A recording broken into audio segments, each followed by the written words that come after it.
What's up, everybody, and welcome back to another Dota commentary. This is another match from the Dota Raidcall League. It's been a while since I brought you a tournament match from this league, but this is a very interesting match between two very interesting teams. And of course, you could say any team is interesting, B-Ball, and you're just full of shit as usual. And I could say, yeah, I could be full of shit, but might as well just go into it, see how it shapes up. And as usual, if you want an alternative version of this cast, check out twitch.tv/wargametv2 or youtube.com/myegnet. Now, this is a matchup between Redefining Madness, which is the former NTW squad, and no Tidehunter. And just to give you a little bit of background information on these two teams, Redefining Madness are 2-8 or 3-7 in their past 10. They have not beaten any remarkable teams lately whatsoever. They've beaten some sort of teams who are looking to get in a competitive scene. I know they've been Eyes, they've been some other weird random teams in the Starlighter qualifiers, but so far their record against those sort of upper echelon of Western teams has been very, very dismal to say the least. And I don't know if they've actually won a match in the Raidcall Dota 2 League. They might have beaten a team like 3Max, but overall I think 3Max has more impressive results in the past 2 months than Redefining Madness. And on the other side of the equation, you have No Tidehunter, again, a team who is very, very talented, very, very popular, very, very powerful, but they have been struggling a lot. They are 5-5 the last 10. You might be saying, people, that's not so bad. You're over-exaggerating as usual. I can say that I have never over-exaggerated once in my life, not even with this exact statement that I'm spitting out right now. But no, I don't think I'm over-exaggerating right here because actually they have beaten 5-5. They've been 3D Max, they've been some other sort of lesser known teams here and there. But against Fnatic, against EG, against Navi, against sort of the top tier Western teams, they've all lost as well. And it's been a bit of a shock to see No Tidehunter's fall from grace so early on, but I have full confidence they'll make it back. Of course, I think Eternal Envy said he's going to be moving into a team house in Sweden in the upcoming month in March. So that should definitely help improve their results. They are also a Class 1 qualifier for the Raidcall EMS League. So there's a lot of tournaments coming up, and they are in a bunch of them. And of course, it could also be tournament fatigue. They are signed up for a lot of tournaments where the Dota Invitational, Defense 3, Raidcall 2, Dota 2 League, EMS, ESL, etc., etc. There's just so many tournaments that they're signed up for. So it might not be bad for them to take a little bit of a break in terms of practicing, which I think they've been doing. I'm not too sure. I know they've been scrimming quite a bit against QPad, Navi, Empire. If you've ever watched some of QPad streams, you know that not NTH is usually their go-to opponent. But yeah, I think some of their strategies might be starting to be figured out against some of the top teams. So this might be a game for No Time to experiment with a strategy against a team that isn't really on the level of top tier teams, to put it bluntly.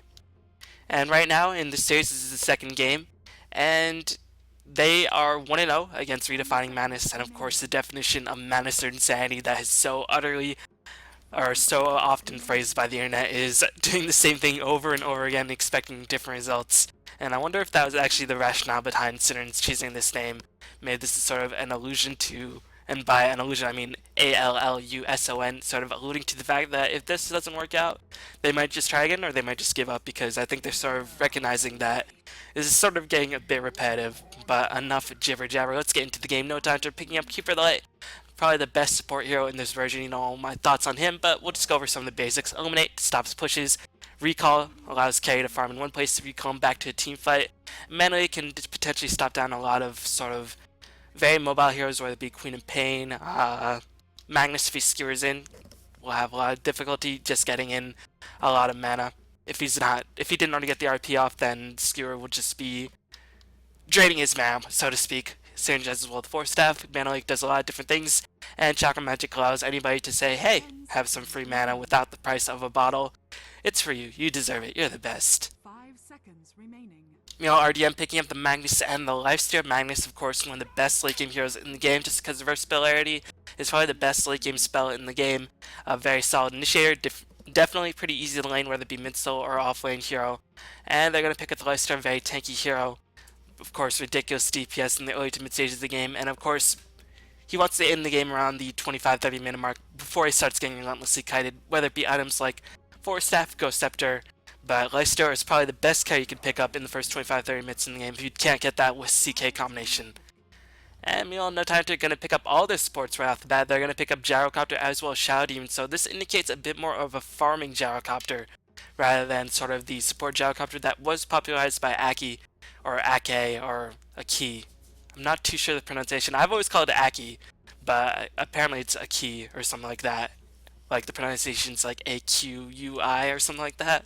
So I'm gonna try my best to get the different pronunciation, but for now, I think in this game before I figure it out, I'll just go back to calling him Aki. 5 seconds remaining. And Shadow Demon, we all know, one of the best ganking supports in the game. Amplify damage with that Soul Catcher, so ridiculously good in setting up spells. Disruption, saving the ally, pretty much a free Yule Scepter in terms of saving your ally. Can get him out of the way for 2 seconds, allows a bit of confusion as well. Can potentially let the ally escape.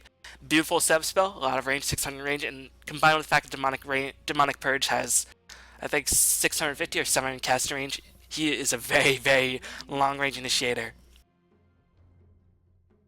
Meanwhile, RDM gonna pick up that Bane. And Bane, we have seen a lot more these days.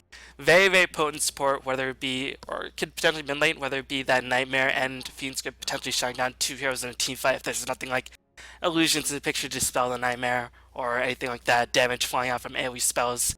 And of course, Enfeeble against a carry like Gyrocopter will potentially just completely ruin his flat cannon damage.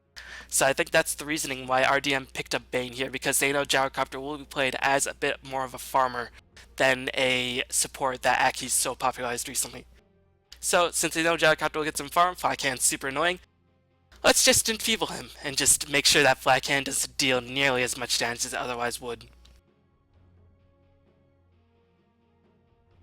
And just to comment a bit about my video, thanks for the responses thus far. Please keep responding to my video blog or vlog post on what you want me to do for upcoming projects. I'm going to do a couple more casts, but the tournament is coming up relatively soon, next 2 days. And of course, now's the time where a lot of great games have been recently played, so I'll hopefully bring you a couple more tournament casts in addition to the casts I cover from the tournament, and then I'll start working on the projects probably within the next week or week and a half, and hopefully get that out to you when I can. But those are sort of my schedule for the day, so the next 3 to 4 days will probably continue to be casts, whether it be from the And Then Some gaming tournament or just random casts from replays from all these tournaments.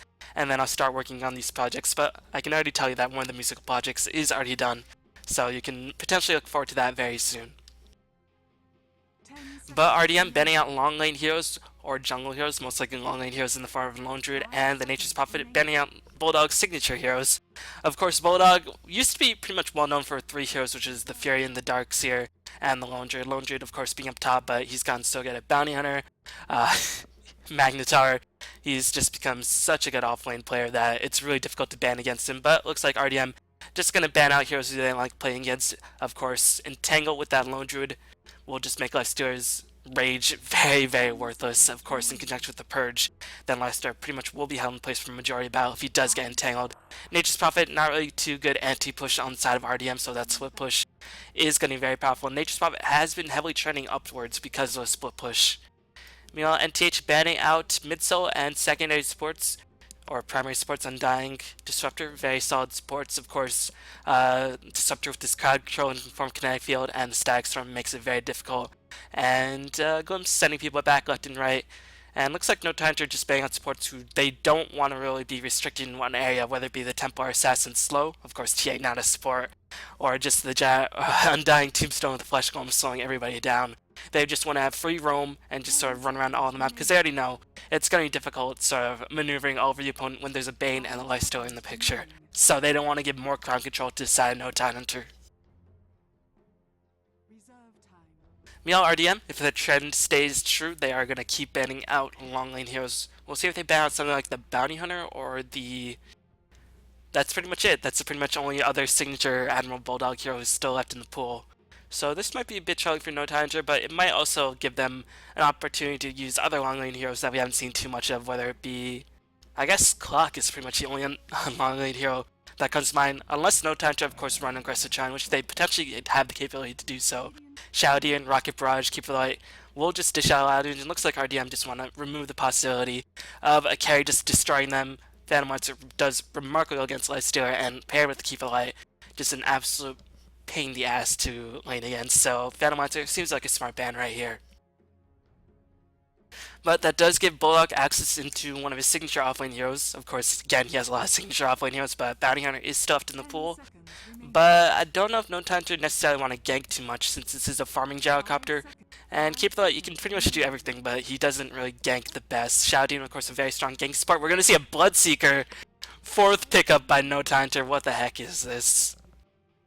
Now, Bloodseeker, pretty much the worst hero in Dota history, in my opinion, just in terms of competitive nature. I mean, there was a period where we saw Spiritbreaker being experimented. I know Kuroki experimented with Spiritbreaker. EG played Spiritbreaker a couple times in their matches. Huskar was used a couple times. Bloodseeker, he was only once popular, I think, as a counter to Storm. And maybe, I think, a safe lane hero against some silences. But other than that, he's pretty much been the worst hero in Dota competitive history, by all recollections by me. So how are they going to actually lane this Bloodseeker? And I think this is going to indicate Bloodseeker mid-soul. We'll see what RDM decides to choose it. And the picking order of No Timer seems that this is sort of might be just a confusion pick and also a bit of a disrespectful pick, saying it doesn't matter who we pick in that fourth slot. We're not even going to plan for the last pick. You know, we're just going to have this in the bag because we know you're not that strong. So we'll see how RDM decides to take this. Of course, RDM probably have not practiced against a Bloodseeker in any scenario.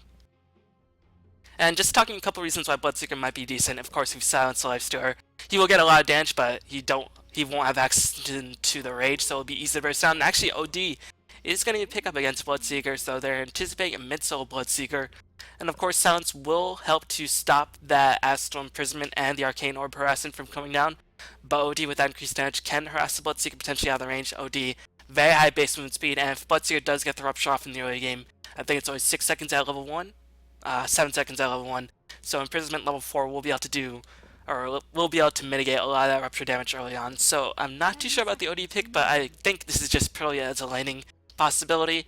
And also OD does do pretty well against these guys. I don't know, Bloodseeker and Gyrocopter, from what I can consider, do pick up BKB, so OD not really the best choice. So this is just going to be an all-out laning OD.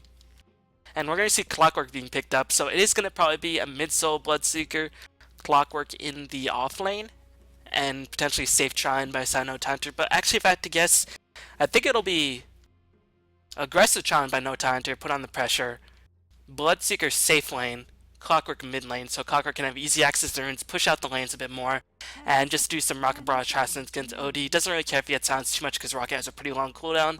Astral Imprisonment, Rocket doesn't really require too much mana, and he has easy access into getting up close and personal, getting some creeps. He has higher base movement speed. And I think Bloodseeker overall, he's a decent mid lane hero, but I think he does better than safe lane just because he really doesn't want rune control.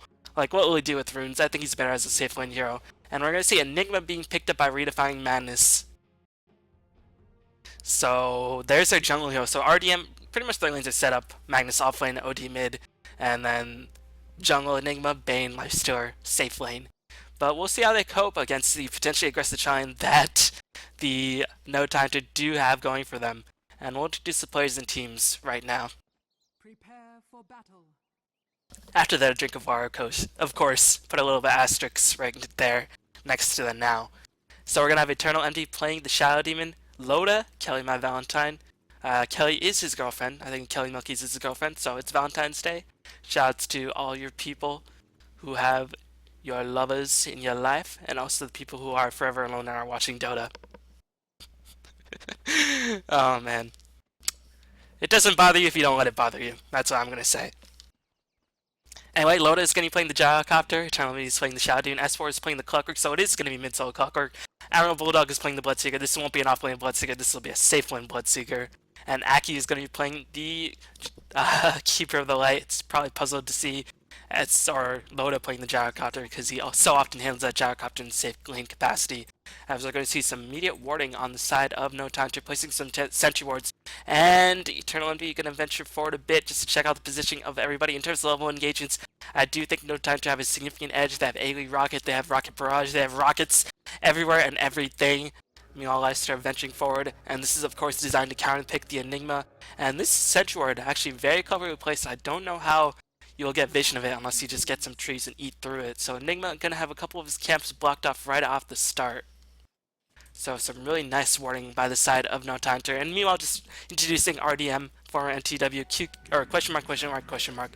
Synderen is playing Leicester, so it looks like Synderen having a bit of identity crisis these days. Dutch Freak is playing the Enigma. Pepik is playing the Magnus. Tulix is playing the OD. And I think Iconoclast is Matrim who's playing the Bane. And Synderen having a bit of identity crisis as here comes the disruption. And S4 actually skilled Kagel and just tried to pick up this first blood. Tulix is going to take a lot of damage. Will he actually die? Keep in mind, OD does have high base move speed, but some nice box IE. He is going to force to be back away. And unfortunately, the Cog need a little bit of a rocket barrage there to help out to get the kill, but is going to force Tulix to use a lot of tangles. Looks like Tulix did not go for fast bottle build. OD doesn't really benefit too much from fast bottle, but no salve in the picture, so Tulix is going to have to stay out the lane for quite a bit. And meanwhile, Dutch Freak trying to counter ward it up, really having a difficult time trying to find the Sentry, really cleverly placed by NTH, and Dutch Freak going to run into EE, but right now he does have Eidolon's level 1 yet to pick up a point of experience, and EE is just going to ignore him very easily as Aslan Prism is starting to come in. In fact, S4 is actually diving super far into enemy territory, doing a bit of harass and power cog. Actually drains a significant amount of mana, and I think at level 1 it does like 50 damage. I just need to check out the stats.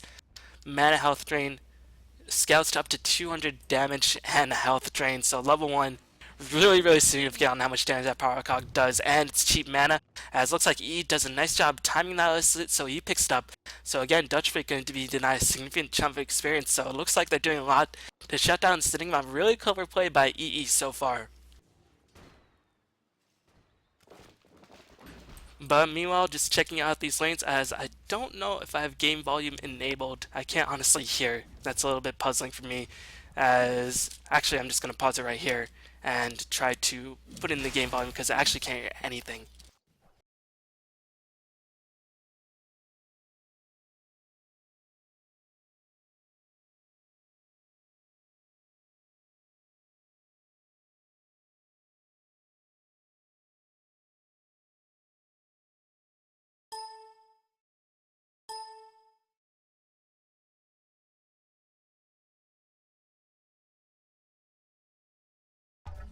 Dire's top tower is under attack. Okay, I'm back. I think since Lumi and I both use this account to watch tournament tickets, the Dota commentaries account, we have different settings on what the audio levels should be, so I think the game volume was a bit low, but mile it might be a bit too high, but it doesn't matter because there's engagement happening in forest. Looks like EE is going to get open wounds, and here comes Synderen with a lot of attack damage. Dutch Freak does have level 2 doing some Eidolon harassment, will pick off EE, but Rocket Barrage is just doing so much work. Moda is going to have to retreat for now.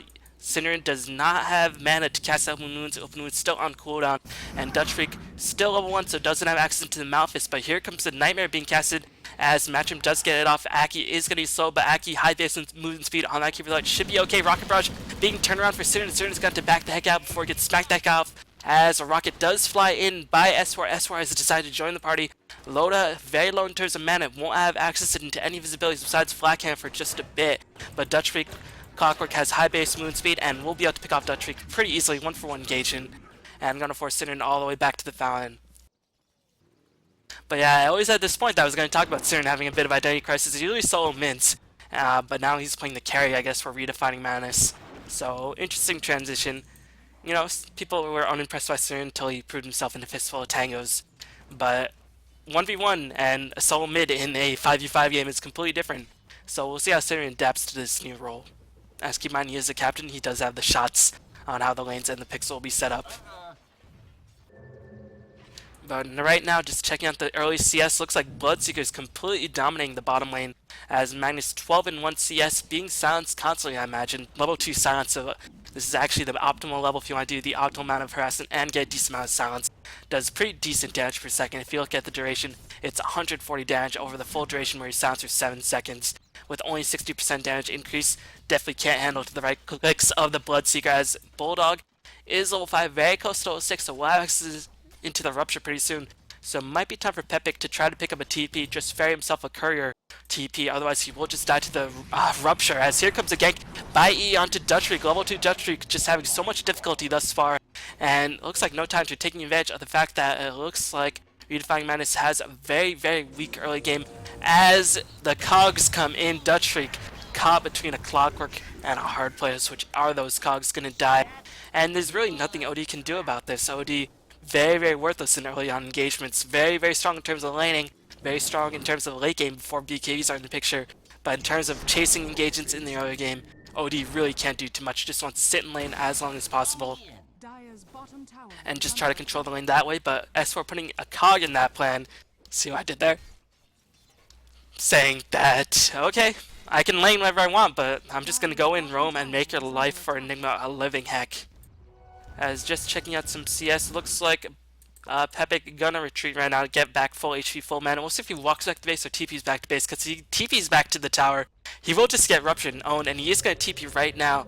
Bulldog probably doesn't want to rupture with the creeps so hard under the tower, but Pepic already just gonna clear out the creeps right now, so Bulldog, if he finds an opening, he will just rupture, because TP will be on cooldown.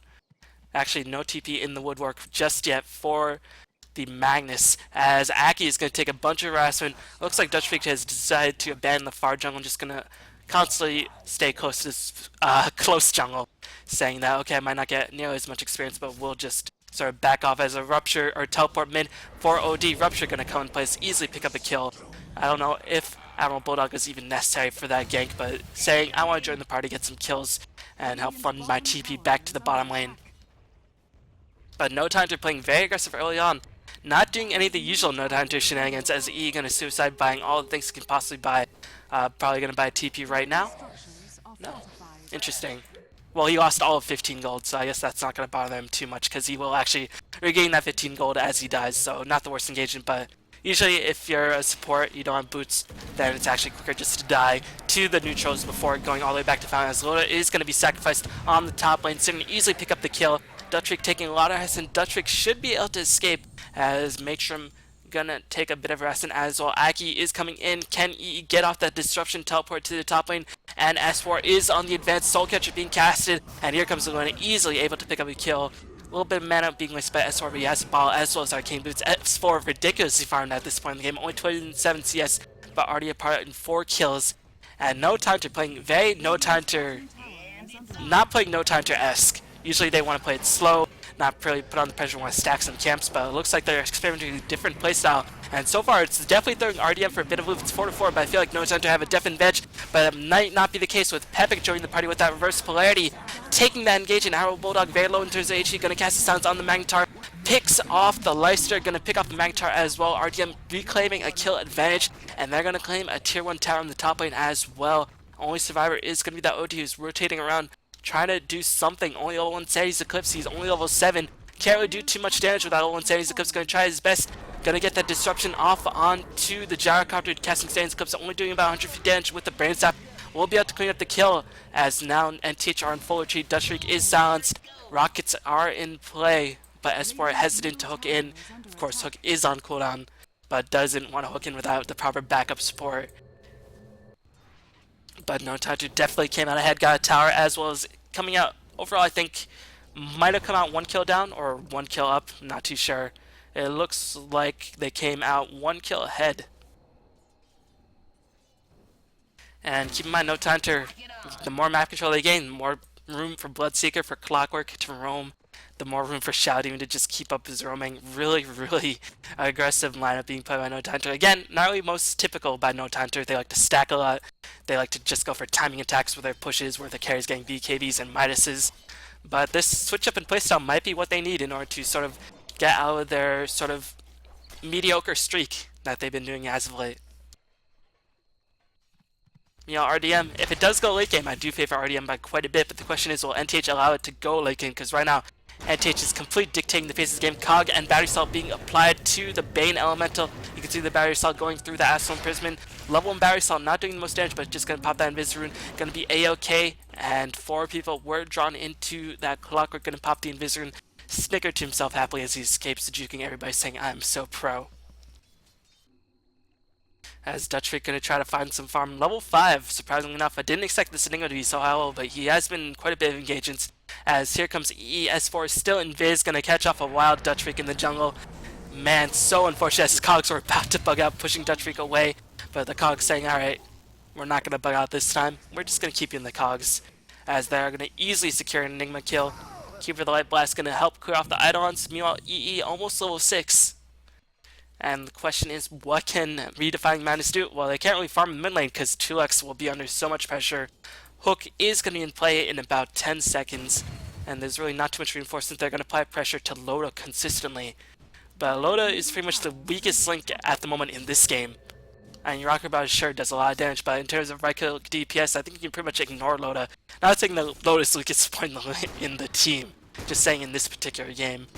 He's probably the target you want to focus the least, but of course, if you do decide to not focus him, Gyrocopter will just get a lot of farm, get a BKB, punish you with that Black Hand, gonna be so annoying. As Sinner gonna wrap around, trying to go for engage in open wounds, and Rage gonna mitigate a lot of that Rocket Barrage damage, but Lotus should be okay. And now that open wounds and Rage are on cooldown might indicate some support coming in very, very soon. Dire have some Centroids as well as some silver rewards. Clockwork does teleport to the top lane, trying to find an avenue to hook in. Nice streaking by Sinner, but will get rocketed right in the face. Gonna Rage teleport out of there, will be A-okay. As a lot of dedication again by no Tidehunter, but they did smoke up. I don't think the Dire saw them.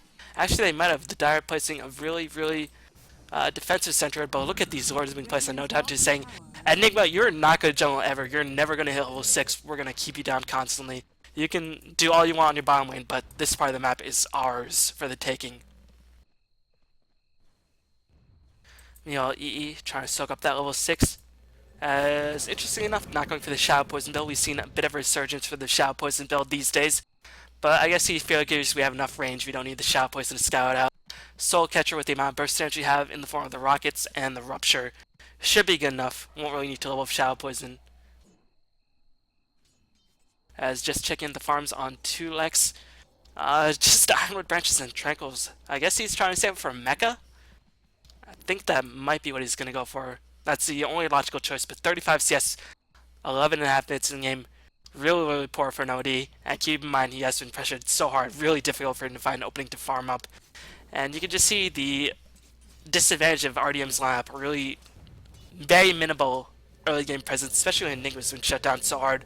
And I think if Enigma wasn't shut down so hard, they'd have a lot more room to maneuver, a lot more opportunities to gank with that Malphus and the Black Hole, threatening people constantly. But as it is, Enigma only about to just hit level 6 right now. And this tower going to be under pressure. DD popped by S4. Magnus going to cast that Shockwave. Magnus checking out his gold. Actually farming relatively well, 44 CS, as this is a very, very low farm game. Just a lot of map control, a lot of map positioning, trying to pick up kills left and right, as Bulldog is going to venture forward, casting a silence, going to get a Rupture on Magnus, saying, you can't skewer here. You will not pass, as Rocket's going to come in. Call down being casted as well by that Rupture duration. Very, very long. Dutch Freak going to cast the Black Hole. PGG has reincarnated himself in the form of Dutch Freak, and no Black Hole means that I think no Tidehunter can pretty much do whatever they want. They don't have Rupture, as Certain's going to go into the creep to avoid that Rocket Barrage, but they are going to lose that tier 1 tower. As we're trying to find the proper avenue to initiate, I think Bulldog is getting vision constantly level 2 of that Bloodseeker's Thirst, so maybe not the best vision, but Bane is going to have to back off, and now how will RDM actually teamfight without that Black Hole? They do have the reverse up, but if he gets silenced, it's going to be just such a terrible time for that Magnus. As the Purge does come in, Saren does get hooked, gonna get stunned. Clockwork is gonna get slowed in open wounds. He's gonna take a series clips right to the chin as Pepic trying to go in with that reverse, but you saw the silence doing in so much work. As the Kyle West gonna fly and gonna do significant damage to Cinneren and the side of Redefining Madness, mostly to Cinneren, as Bulldog is gonna get imprisoned up into the air. Cineren's gonna have to back up, but he's silenced. He's gonna take so much pressure. Call-out's gonna fly in once again as Bloodseeker is back in the picture, gonna Rupture the OD, gonna pick off Cineren, as Tux gonna be unable to move for quite a bit, allowing Loda to reign supreme. Gonna be an early buyback so far. Who bought back? Cineren bought back. He wants to get into the battle. They don't want to lose another tower, but Bulldog just gonna teleport out of there. Who bought back? It's gonna be Loda buying back. Interesting decision by Loda. I don't think that was necessary, but I guess the cost of buyback in comparison to the cost of farm they might miss in the top lane is gonna even out. But Redefining already finding themselves in a very big hole.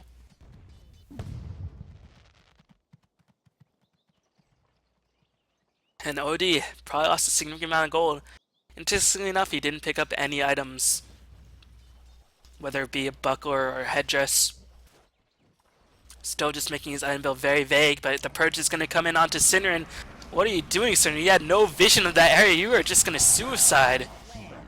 Really poor play by Cineren right there. The only ward they had was right there, but they had no ward scouting out this movement of the map by no time to no observer ward scouting out this movement, so Cineren pretty much just fed for nothing. And keep in mind, he did buy back, so he's not gonna. This probably won't be a minus anymore. This will probably have to be an early armlet. But as it is, it's gonna be at least 10 minutes before he finishes that armlet, considering the pressure applied in this game. but Pepik trying to pick up a kill, gonna skewer in, and he's gonna have to back the heck out before he gets smacked the heck out. Bottom tower is under attack. Should be okay. Who is Aki recalling? It should be the Bloodseeker. Bloodseeker? Bloodseeker? Oh, I guess he didn't actually cast recall.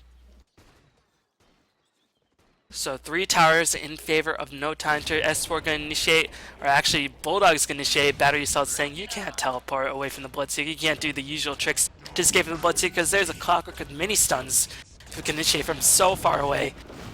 As reverse not going to be used, trying to catch off Bulldog. They want to use the reverse for more than one target. Bulldog going to be under a lot of pressure. Bulldog relatively tanky. He will end up dying nonetheless. Bane going to come in as well. It looks like Bane does use the Brain Sap. Didn't want Bulldog to escape because the Blind Knight was in fact casted by Aki.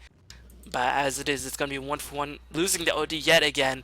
As OD decide to ban whatever item he's going to go for. Going for a no tally and a magic wand. I think he really wanted that fast mecha, but as it is, it's going to be a long way away. Checking out the early game goal graph. 4.5k in favor of no Tidehunter. Not the worst goal deficit, but they have lost 3 towers, are behind by 6 kills. And actually the experience graph, not the biggest either, so Redefining Madness definitely have options going into the mid game. I do think they have the better mid game team fight. It just requires some black holes that are not PGG-esque by Dutch Freak. But in terms of team fight, RP, Magnus with the Lifestealer bomb inside him, Bane, really difficult to find team fight engagements against the RDM squad.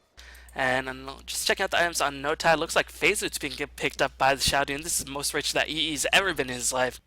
Looks like Aki is playing the 5 in this capacity, as I think it was mentioned that they switch off between the 4 and 5 quite frequently, saying you buy wards, no you buy wards, depending on the items. As Magnus gonna skewer forward, trying to catch off E. Blinding Light gonna again push everybody back. S4 sparing those cogs. Such a low mana cost. 50 mana cost means that I can pretty much spam it at will. With a very short cooldown, cogs are the new way to go for a clock. They are what's in. But again, just checking out the items. 4 staff being picked up with Bloodseeker, so gonna see some Rupture Bloodseeker shenanigans. Again, Bloodseeker got weaker to the 4 staff nerd towards semi-carries. Attack speed not an issue. But I guess it doesn't really matter, as Loda gonna pick up so much from these ancient stacks. Gonna pick up at least 300 to 400 gold with that mechanism to boot. As No Time to saying we're playing super aggressive, but we're not forgetting why we came to Fane. Just gonna stack those ancient camps over and over again. Gonna give them a nice boost in terms of experience. As actually the experience graph has tapered off a bit. And Bane is gonna cut out of the woods. Not gonna even bother to use a purge on him, just gonna use some rocket barrage, as well as only missile Brain Sap to do a bit of damage. And the question is, can RDM engage into this team fight concocted by Redefining Madness? Gyrocopter, probably gonna go for straight BKB, I imagine. Not too sure what Clockwork will go for. Maybe a pipe against that OD ultimate, but as it is OD, it's gonna be a long time before he becomes any factor in this game. OD, of course, strong laner, very weak mid-game teamfight hero if he doesn't have sufficient farm in the laning phase. Clockwork Hook does fly in, gonna get the cogs off on the Pepik. Here comes Pepik, gonna get a nice RP off onto 2, allowing Cinnamon to go to work, but the tankiness of E allows him to survive. Nice black hole casting by Dutch Freak as he does get pushed out, but keep in mind the push by Cupid Light does not cancel the channeling, as Cinnamon tried to infest bomb something, but unfortunately the infest AoE not nearly that big, as Cinnamon's pretty much caught out completely by himself. Bane already used his Fiend's Grip onto somebody, as, oh no, all the ultimates were expended on the side of RDM and we're not able to pick up any kills, and that is going to be a long while before they'll be able to fight team fight successfully, as here comes Bulldog back into the picture. Silence onto Cinnamon as well as Rocket, saying, what are you going to do, Cinnamon? Are you going to run for the Rocket or are you going to run for Rupture? As it is, you're pretty much screwed, as Cinnamon is going to die just to the Rupture damage over time. That push backwards, that is another cheeky combo. Push actually does trigger the Rupture movement. So, wow, what creativity with the Bloodseeker usage by NTH. And they're going to pick off Cinnamon. And again, it's going to be a long while before NTH actually can take a team fight. Going to mean a tier 2 on the top lane, potentially a tier 2 on the mid lane if the NTH do decide to rotate towards that. But Mag has the dagger finally. That might give NTH a little bit of hesitation. They don't know about the dagger, but that will give RDM a little bit of hope. But as it is, they casted all of their ultimates in that engagement. It got a grand total of no kills. EE very tank with that urn.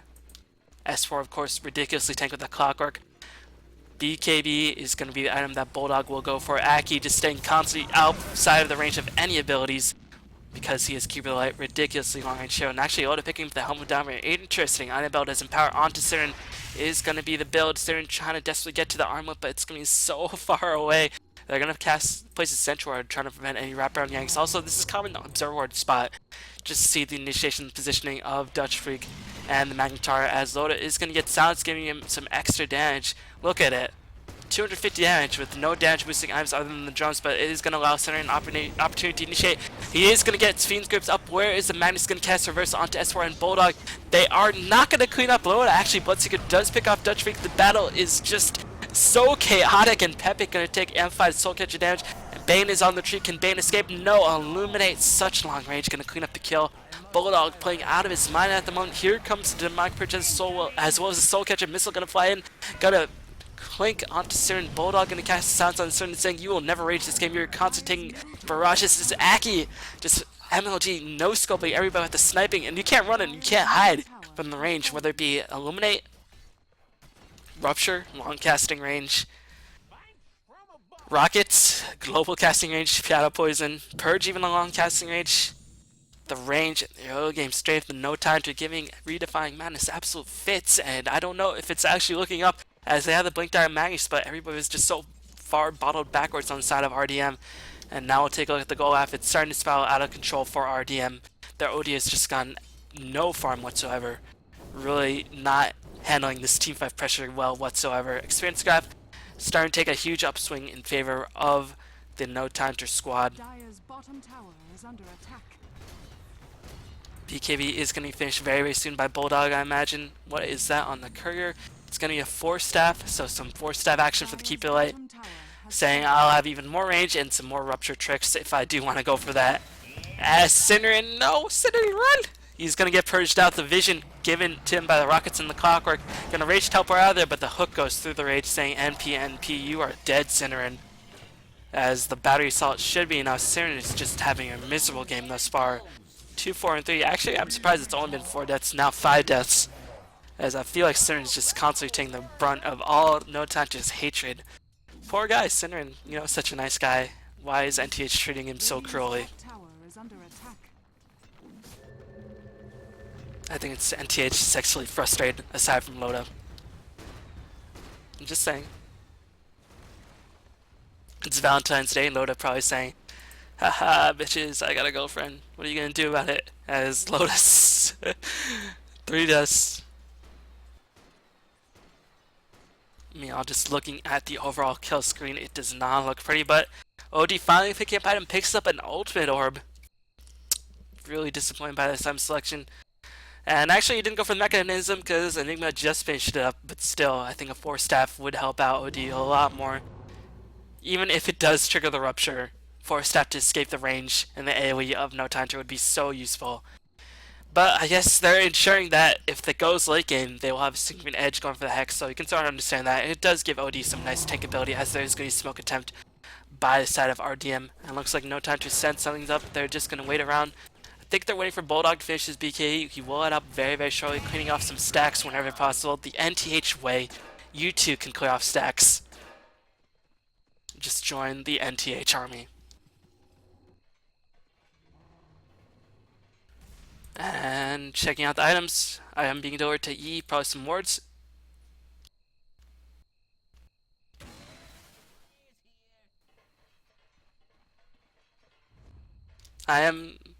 This is disrespectful. This is completely disrespectful. Oh my god, this is no mercy by NTH. Triple 4-staff on the courier. Oh my god, everybody has 4-staff on NTH. 24 minutes in the game, everybody has 4-staff. This is disrespectful. Rupture, 4-staff dead, 4-staff backwards, dead, instantly dead.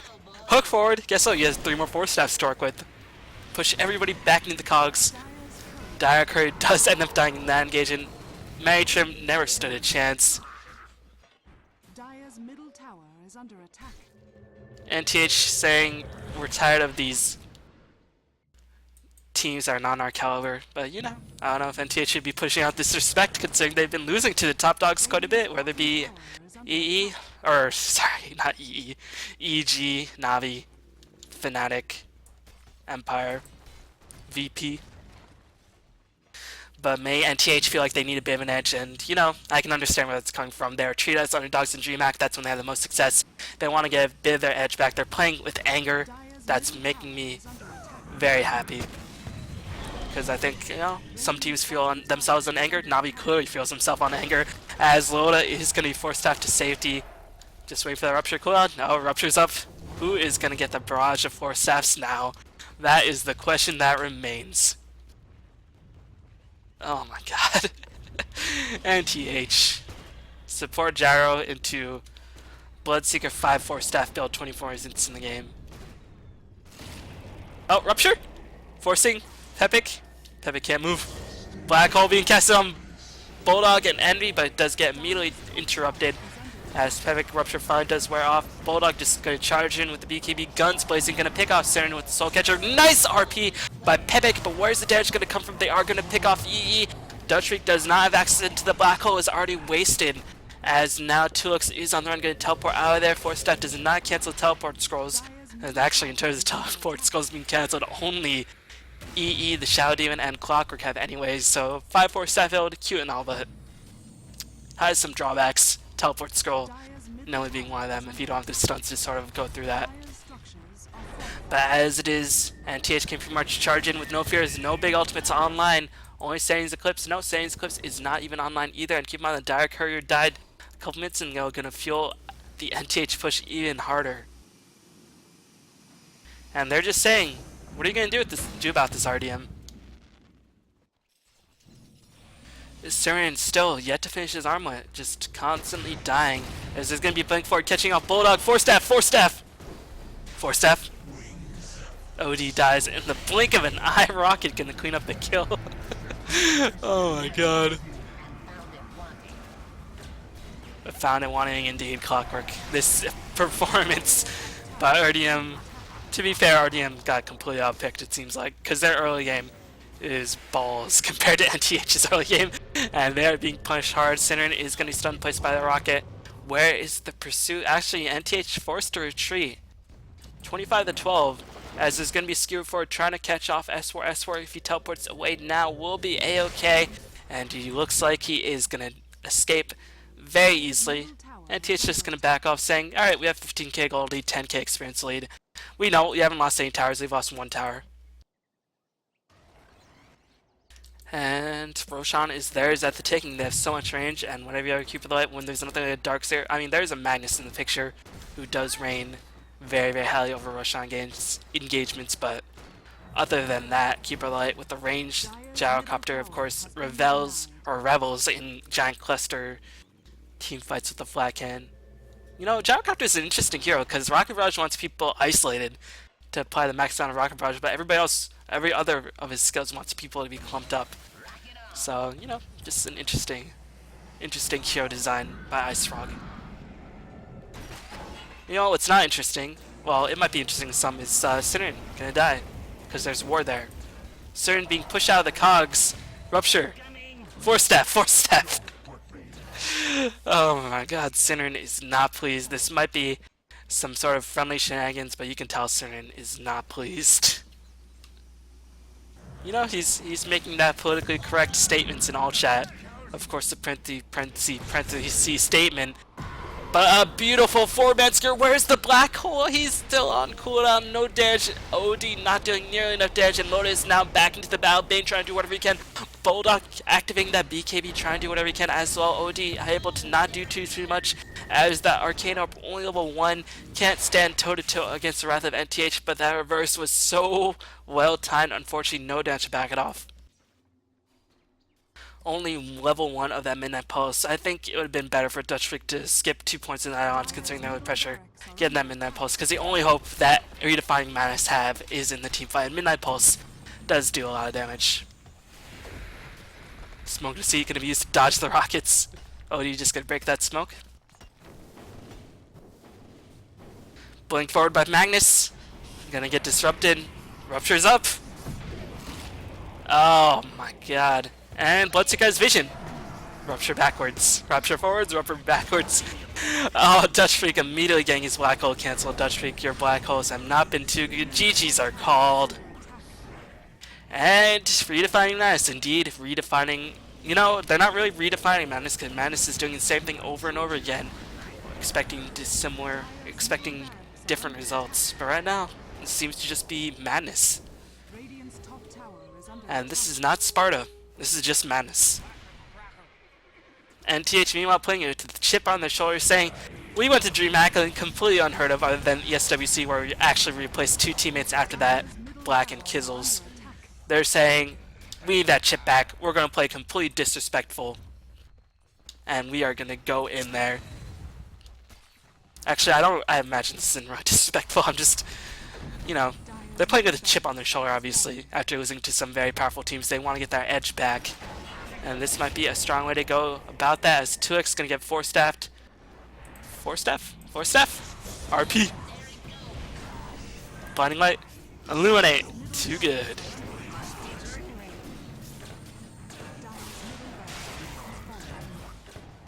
4-staffs abound as everybody disconnects. So hopefully you enjoy that cast. And again, I will bring you some more commentaries very soon, and after this weekend I'll start working on the other projects, but the music project is pretty much already done. And the Dota 1 thing will probably start in March. But yeah, please check out the tournament, ats-gaming.com. You can still sign up. This tournament starts tomorrow. I won't be able to cast some of it because of school, but I'll be able to cast a lot of the playoffs, hopefully some of the later day matches as well. But ats-gaming.com, please follow me on Twitch, twitch.tv/bbon773, twitter.com/bbon773. Keep subscribing, keep showing your support, hopefully into that game. And just for some last remarks on this game, what it was is that NTH completely outpicked RDM. And I don't think this is an indication that Bloodseeker is viable, because they picked up Bloodseeker in the 4th spot. I think Bloodseeker could potentially counter some heroes. I think he does decently against OD and lane. But they just looked at RDM's lineup saying, "You're going late game? Alright, we're just going to pick up early game heroes who can do a lot of damage." And Bloodseeker, one thing you can do if that Rupture does go through is that Rupture does do a lot of early game damage. But still, Bloodseeker, you know, saying, "Finally I'm back in competitive viability." I think this is like the first time in a year he was played. So really, really interesting stuff as usual by NTH. Innovating the game, and as it is, they're going to take a 2-0 series victory over Redefining Madness. Redefining Madness will have to take a long look in the mirror to try to see what they're doing with this team, because right now it's not looking that strong. But as it is, hopefully you enjoy this commentary. Thanks for watching. Keep following me, keep supporting me, and I'll see y'all next time. Peace.